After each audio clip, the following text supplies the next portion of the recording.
están presentando Emprender es Clave. Roca Balbuena, cuando son las 12:10, vamos a tomar contacto nuevamente con Raúl Cordero. ¿Te acuerdas que hablamos con él hace algún tiempo? ¿Cómo olvidarlo? Atrás? Una cátedra en 12 minutos. Sin pelos en la lengua, además, por eso quisimos volver a llamarlo. Él es líder del Grupo de Investigación Antártica de los H, experto en cambio climático. No sé si todavía estás en Europa, Raúl. Sí, todavía estoy por aquí. Gracias. Un abrazo, Raúl. Mucho impacto causó tu performance hace unos días cuando estuvimos. La gente te está vitoreando, pidiendo a gritos tu presencia y nosotros obedecemos al mandato del pueblo. Raúl, bienvenido. Bueno, gracias. Gracias al pueblo también. Al pueblo. Oye, Raúl, un poquito hablar de la situación climática global. Veíamos un informe que era bastante... iba bastante en la línea de lo que hablamos la otra vez, ¿no? Que en el fondo uno tampoco puede negar todo lo que está ocurriendo en cuanto a calentamiento global y los desenlaces que eso tiene y que los estamos viviendo nosotros mismos. O sea, hablábamos de las inundaciones en Europa, ahora estamos esperando con alerta temprana acá en Chile que vengan precipitaciones, muchas precipitaciones en un muy corto tiempo. Todas estas imágenes que uno puede ver y que son realmente desoladoras, debieran abrirnos los ojos de una vez por todas y poder generar ese cambio del que tú hablabas la última vez que conversamos respecto, por ejemplo, al uso de combustibles fósiles. Yo espero que sí. Es decir, tú has anclado que, tú sabes, la semana pasada salió el informe del IPCC, ¿no? El IPCC está este grupo de científicos de todo el mundo que básicamente resumió los resultados de las investigaciones que los que trabajamos en este tema hemos hecho durante los últimos años en todo el mundo.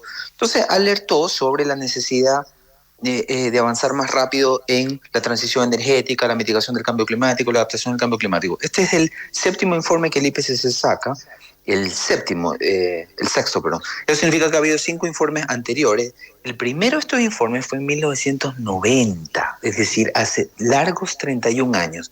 Ahora, la prensa lo resaltó la semana pasada, le dio mucho empeño, a mí me dio mucho gusto ver eso, pero el informe básicamente repite las mismas cosas que los otros informes previos vienen repitiendo desde 1990. Es decir, no hay en estricto rigor absolutamente nada nuevo desde el punto de vista de un tomador de decisión. Es decir, en 1990 ya se decía que el cambio climático iba a ser un problema. En 1990 se decía que el cambio climático producía eventos extremos potencialmente peligrosos. En 1990 se decía que había que abandonar los combustibles fósiles y en 1990 se decía que había que hacerlo muy rápido. Es decir, en estricto rigor, no hay nada nuevo. Pero la palabra... La palabra... le presta atención a este tema hoy y no en 1990, los eventos extremos. Ahora Raúl, no lo puedes ignorar. La palabra que es espeluznante en este informe es irreversible. Aquí se pone de forma tajante en el informe que hay cosas que ya realmente no tienen vuelta. ¿Es tan así? ¿Tú ves que hay aspectos del cambio climático que ya son irreversibles? Bueno, obvio que sí, ¿no? O sea, ¿tú crees realmente que tú antes de morirte o yo antes de morirme vamos a ver el clima que nosotros recordamos cuando éramos niños? Que de pronto ya va de hacer estas olas de calor increíbles, que de pronto va a llover como llovía en los años 80. No, obviamente que no.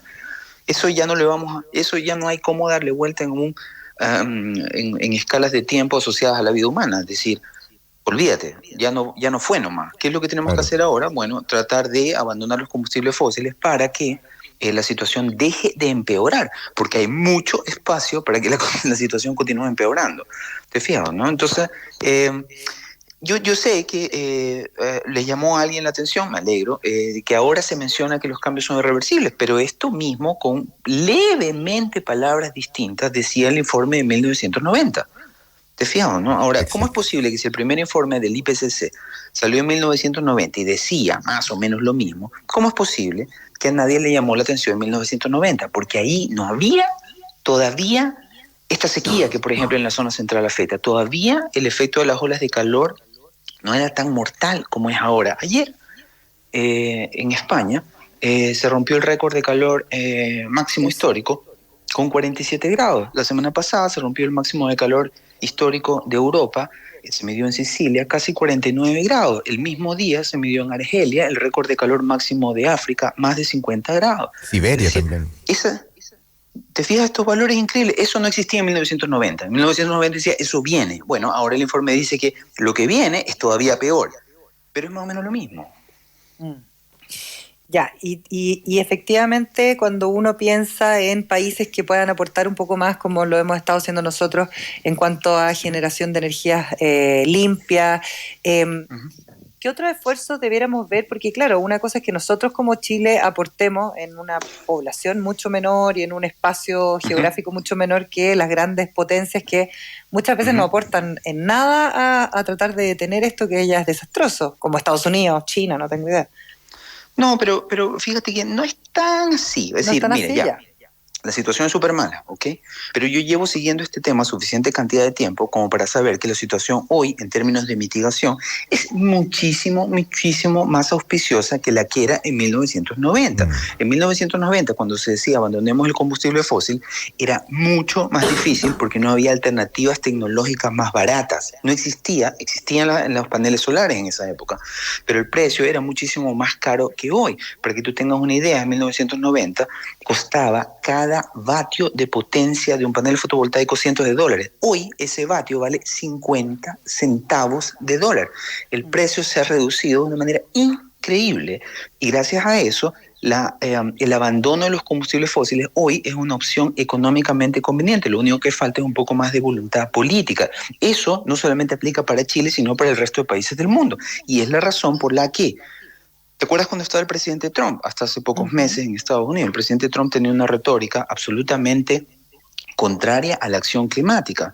Pero a pesar de lo que él decía, Estados Unidos durante su administración siguió abandonando el uso de carbón, siguió cerrando termoeléctricas. ¿Por qué? Porque es más barato nomás. ¿Te fijas? Entonces tú puedes querer tu benzina, querer tu diésel, pero si de pronto salen cosas más baratas, tú te cambias ahí de manera automática, igual que Chile ha estado haciendo. ¿Tú crees que la transición energética en Chile es porque nuestros políticos de cualquier signo tienen conciencia ecológica? Por favor. Oye, Raúl, estamos hablando con Raúl Cordero, líder del Grupo de Investigación Antártica de la USACH y experto en cambio climático, en que se encuentra en Alemania y nos ha gentilmente accedido al llamado. Pero, Raúl, una de las cosas que llamó la atención dentro de esto que está diciendo la María Elena en torno a que Chile no parece una gran potencia contaminante, pero en el informe se menciona cerca de 100 veces, 85 veces, no tengo la cifra exacta, a Chile. Sí. 87 veces. 87 veces a Chile. ¿Qué conclusiones sacas de todas esas menciones que se hacen de Chile? Lo que pasa es que a los otros países también se los menciona varias veces más. Obviamente eso es un periodista que puso control F y buscó Chile, le dio la impresión de que un informe que tiene cientos de páginas estaba enfocado en Chile. No es el caso, obviamente. Te fijas, es un informe global que tiene cientos y cientos de páginas. Entonces, obviamente, Chile es uno de los 10 países de Sudamérica y va a salir un número de veces significativo, igual que salen también decenas de veces todos los otros países del mundo. No hay nada especial respecto a Chile. Yo sé que nos gustaría hacer el centro el hoyo del queque, como dicen, pero no es tan así. Siempre buscamos eso un poquito, Raúl. Lo que sí es verdad es que Chile tiene la gracia de que es un país no en superficie tan grande, pero sí es largo Chile. Y como es tan largo, tiene distintos climas y distintos grados de exposición a distintos riesgos climáticos. Te fijas, por ejemplo, en el sur tenemos muchísimos grandes glaciares en campos de hielo y por lo tanto somos susceptibles a vaciamientos repentinos de lagos glaciales. Punto. En el desierto de Atacama somos susceptibles a un intenso invierno altiplánico. En la zona central somos susceptibles a aluviones e intensas sequías al mismo tiempo. Y así, te fijas, otros países más chicos, Holanda, di tú, es sensible a ciertos dos de riesgo. En cambio, nosotros tenemos mucho más exposición a riesgo. Dicho lo anterior, tampoco es correcto, cuando he escuchado yo a muchas personas que dicen Chile es uno de los países más afectados por el cambio climático. El cambio climático les pega a todo, ¿ok? Chile es uno de los más expuestos, pero es infinitamente menos sensible a esos eventos extremos que países más pobres. Por ejemplo, Nicaragua, por ejemplo, Haití. ¿Te fijas? Son países a los que los golpea un huracán categoría 5 y la gente por millones de personas tiene que irse. En Chile ese no es el caso. Chile tiene una gran exposición, por ser tan largo, a muchos riesgos climáticos y aparece entre los rankings siempre como los de los países más expuestos, porque es grande, como Rusia, como Estados Unidos. ¿Te fijas? Muchas zonas climáticas, mucha exposición. Pero Chile es un país de desarrollo medio, con una fortaleza institucional que los chilenos no siempre valoran, y que le ha permitido sobrellevar increíblemente, por ejemplo, 13 años de sequía. Son pocos países en el mundo que después de 13 años de sequía todavía sigue saliendo agua en la llave. Eso no es gratis. ¿Y cómo evalúas? En abril salió un informe de una aseguradora suiza, Swiss, que dice que Chile puede perder hasta el 28% de su PIB al 2050 por el cambio climático. ¿Cuál es la vinculación económica que se hace con el cambio climático para el futuro con respecto a Chile? Lo que pasa es que no para el futuro, piénsalo ahora. Por ejemplo, Chile, justamente para poder sobrellevar los impactos del cambio climático, ha tenido que construir nueva infraestructura para asegurar el agua en Santiago. Recién hablamos de eso, ¿verdad? ¿Cómo hizo Chile el milagro de tener agua en el Gran Valparaíso durante la próxima temporada de invierno? Tuvo que construir ESVAL, una tubería que está trasvasando, llenando el embalse de los Aromos que abastece el Gran Valparaíso con aguas del río Aconcagua, una tubería larga, subterránea de varios kilómetros. Sanitaria que abastece agua a Santiago tuvo que construir unos grandes pozos al sur de la ciudad para abastecer a 400.000 personas. ¿Quién crees que va a pagar eso? ¿O quién crees que está pagando eso? Nosotros. Exactamente. ¿Te fijas, no? Para proteger la costanera de Viña del Mar, la avenida Perú, hubo que construir un tremendo rompeolas. Salió en primera plana de uno de los diarios de circulación nacional del país, lo tienen que haber visto.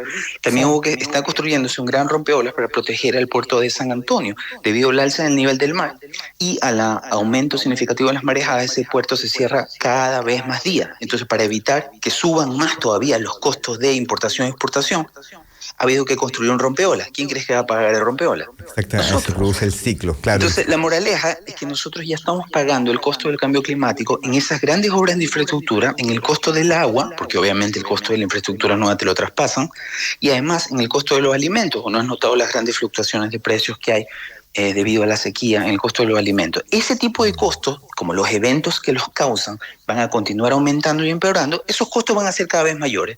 Por lo tanto, en efecto, cada país del mundo que cree que se ahorra algo de plata cuando le bajan la benzina, luego paga de vuelta y por mucho más los costos de la adaptación al cambio climático.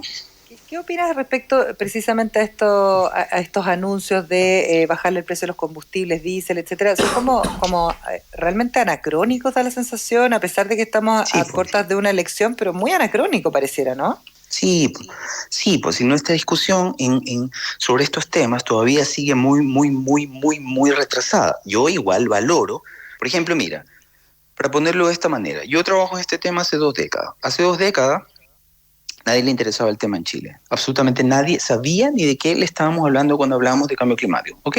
La cosa sí ha mejorado, pero evidentemente, como recién en los últimos 2 años estamos aprendiendo como sociedad de qué mismo estamos hablando, a qué nos estamos enfrentando, cuáles son los costos, todavía, claro, la discusión es anacrónica, es absolutamente atrasada. Y como recién están aprendiendo, leo cosas que son casi chistosa. Por ejemplo, ayer un columnista connotado del diario La Tercera publicaba una columna muy celebrada en Twitter diciendo cosas que son una narrativa que no se ajusta a la situación de Chile. Diciendo que hay una élite malvada, egoísta, avara, que está oponiéndose a la acción climática en Chile. En Chile no tenemos ese problema, ese es Estados Unidos, cuya élite económica está atada a los combustibles fósiles. Pero en Chile, como no vendemos combustible fósil, la élite económica chilena le encanta el cambio climático y está totalmente a favor de. ¿Te fijas? Los columnistas, desafortunadamente los líderes de opinión y también nuestros políticos, todavía no se enteran bien cómo va.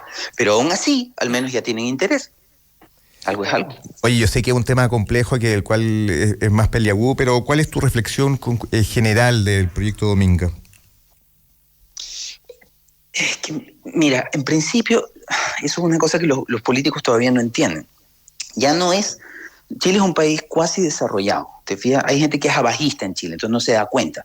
Pero Chile es un país cuasi desarrollado. Y como es un país cuasi desarrollado, ya no se pueden llevar a cabo ningún proyecto grande, ni de infraestructura, ni de inversiones, ni de ningún tipo, si no cuenta con una aceptación social. Los proyectos que no tienen aceptación de la sociedad no se sostienen económicamente, no son sostenibles, ¿te fijas, no?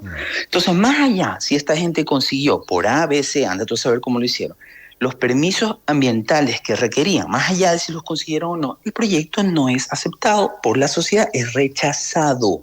Y como es rechazado, aunque logren comenzar sus obras ahora, cuando cambien de gobierno va a ser revocado el permiso, ¿te fijas, no? Entonces, ese tipo de proyectos que no han sabido entre comillas, venderse a la sociedad, que no han compensado los impactos de manera adecuada para que la sociedad los respalde, no se van a construir. Es igual que Hidroaicén.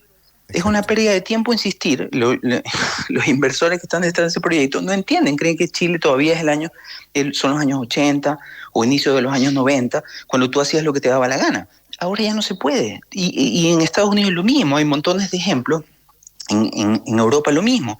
En Estados Unidos, por ejemplo, el presidente Trump apoyó un gran gasoducto y oleoducto que iba a traer combustible desde Canadá hacia la zona sur este de Estados Unidos. Y estaban ya construyéndolo. Perdió la elección el presidente Trump y el proyecto fue cancelado y dejado a medias. 10.000 personas perdieron su trabajo y el oleoducto se quedó a medio trabajo. Eso son lo que pasa con los proyectos que no cuentan con respaldo societal. ¿Te fijas? Y como este proyecto, Dominga, no lo tiene, por A, B, C o D motivo, va a ser cancelado. Es una pérdida de tiempo insistir con eso. Y los señores, los inversionistas que se dedican a este tipo de grandes proyectos tienen que entender que si no logran ganar respaldo societal para sus proyectos, van a correr la misma suerte. Y eso es normal porque así funcionan los países y las sociedades desarrolladas. Oye, estamos haciendo nuestra sección de una vuelta por el mundo porque precisamente estamos conectados con Raúl Cordero, líder del Grupo de Investigación Antártica de la USACH, experto en cambio climático desde Alemania. Raúl, ¿qué ha pasado con incendios forestales en el Polo Norte? ¿Eso es real? Bueno, no es exactamente en el Polo Norte, sino que es en el Ártico, ¿no? El Ártico es todo lo que está arriba de la latitud 60, entonces incluye mucha parte de Siberia. Entonces hay muchos incendios en Siberia y parte de ese humo, relativamente cerca, a menos de 3.000 kilómetros del Polo Norte, en efecto está alcanzando, material particulado también generado por esos incendios, está alcanzando a depositarse en el Polo Norte. Pero claro, el Polo Norte todavía tiene un poco de hielo. Aún así, para que ustedes tengan una idea de la mala situación del Ártico, el Ártico tiene hoy más o menos en volumen la mitad del hielo que tenía hace solo 50 años. Y ese es uno de los efectos. ¿Te acuerdas que me comenzaron preguntando cuáles son los efectos irreversibles? Ese es uno. Ese hielo no va a volver. La mitad del hielo del Polo Norte o del Ártico en general ya se perdió. Y ese hielo va a continuar perdiéndose a un ritmo acelerado hasta que tengamos el calentamiento global. Y al mismo tiempo van a continuar aumentando los incendios descontrolados en esa zona. ¿Te fijas? ¿Por qué? Tú dices, bueno, pero debe haber un pirómano, algún terrorista o algo parecido. Es lo mismo, como se inician los incendios. El problema es que cuando hace tanto calor tú no los puedes apagar. Mira lo que pasó en Grecia la semana pasada, lo que pasó en Sicilia la semana pasada, lo que está pasando hoy en España. Como las olas de calor son tan intensas, no importa si tú eres un país desarrollado, no importa si tienes aviones, no importa si tienes supertanker, tú no puedes parar los incendios. Un solo incendio hoy en California, que lleva ardiendo más de un mes, California es el estado más rico de la Unión Americana, no ha podido ser apagado. 250.000 hectáreas, un puro incendio. Eso es 2,5 veces lo que se quema en una temporada de incendio en todo Chile. Impresionante, un solo incendio en California. Oye, y así como pasa eso, acá hoy día cayeron unas gotas y todos estamos atónitos, ha sido como impresionante que en pleno invierno llueva en Santiago, Raúl. Tú lo resumes bien, ¿te fijas lo mal que estamos? Que es todo el mundo expectante porque va a llover en invierno. Exactamente. ¿Te fijas, no? Es increíble lo mal que estamos, lo mal que hemos llegado a estar, pero bueno, todavía puede ser peor. Ay, qué terrible. Oye, te queremos agradecer, Raúl Cordero, experto en cambio climático, por esta conversación tan interesante. Siempre un placer conversar contigo, Raúl. Gracias por recibir nuestro llamado. Gracias a ustedes. Saludos a Alemania, Raúl. Que estés muy bien. Chao. Oye, sí, desde Alemania entonces Raúl Cordero con una mirada muy lúcida respecto a qué es lo que estamos viviendo y bueno, que siempre podría ser peor el tema del cambio climático, así que tomar conciencia. Conoce el Honda Pilot, que tú sabes que Honda no fabrica motores diésel, ya hace mucho rato, ¿no? Pero excelente. Precisamente por lo mismo, por esta tendencia de no seguir contaminando con estos combustibles fósiles. Lleva todos tus sueños donde quieras llegar. Cuenta con tecnología inteligente Honda Sensing para hacer de tu viaje una experiencia mucho más segura. Descúbrelo en www.honda.cl. Y la Fundación para la Innovación Agraria, FIA, duplica los caminos para innovar en el agro. Ya está en vigencia la postulación. Hasta el 20 de agosto postula la nueva convocatoria nacional que apoya proyectos de innovación de dos tipos: iniciativas de interés públicos que serán de libre acceso o de interés privado que serán comercializadas. Revisa las bases en www.fia.cl. El agro necesita herramientas hoy para enfrentar los desafíos del mañana. Vamos y volvemos. Una pausa para pensar en grande. Emprender es clave.